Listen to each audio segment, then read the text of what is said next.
Assalamualaikum warahmatullahi wabarakatuh. Perkenalkan, nama saya Siti Afia, mahasiswa Poltekkes Kemenkes Banten, kelas 1C Prodi Teknologi Laboratorium Medis. Video ini dibuat untuk menyelesaikan mata kuliah instrumen klinik. Di sini saya akan menjelaskan instrumen tentang HPLC.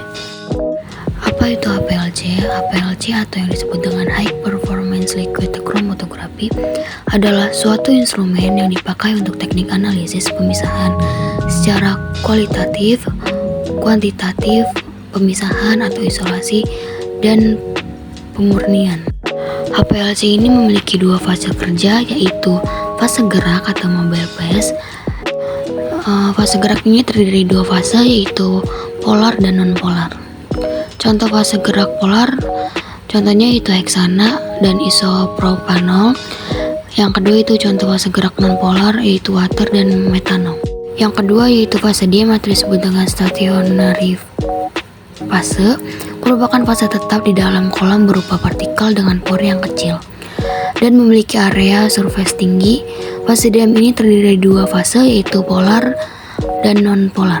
Selanjutnya yaitu ada fungsi HPLC sebagai analisis obat-obatan, analisis polimer sintetik, analisis polutan dalam analisis lingkungan, penentuan obat dalam matriks biologis, pemurnian air, membaca sampel klinis seperti darah, serum, dan lain-lain, yaitu sebagai pewarna tekstil dan sebagai pengawet.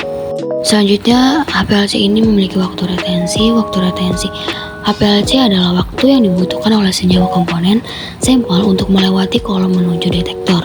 Waktu retensi ini dibagi menjadi dua, yaitu waktu retensi rendah, artinya senyawa komponen sampel memerlukan waktu yang lebih singkat untuk melewati kolom. Sedangkan waktu retensi tinggi artinya senyawa memerlukan waktu yang lebih lama untuk melewati kolom. Faktor yang mempengaruhi hasil HPLC, yang pertama yaitu diameter dalam kolom. Semakin kecil semakin tinggi sensitivitasnya. Yang kedua yaitu tekanan pompa. Semakin tinggi tekanannya, semakin tinggi juga pemisahannya. Yang ketiga yaitu ukuran sampel. Keempat, polaritas sampel. Yang kelima yaitu suhu. Semakin tinggi suhu, semakin tinggi pula pemisahannya.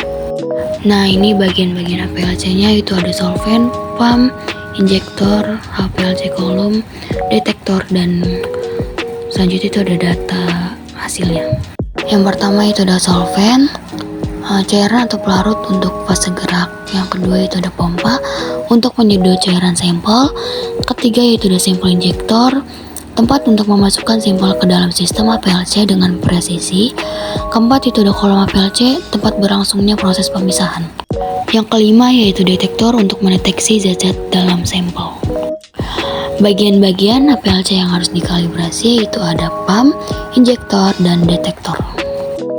Berikutnya itu ada kalibrasi HPLC.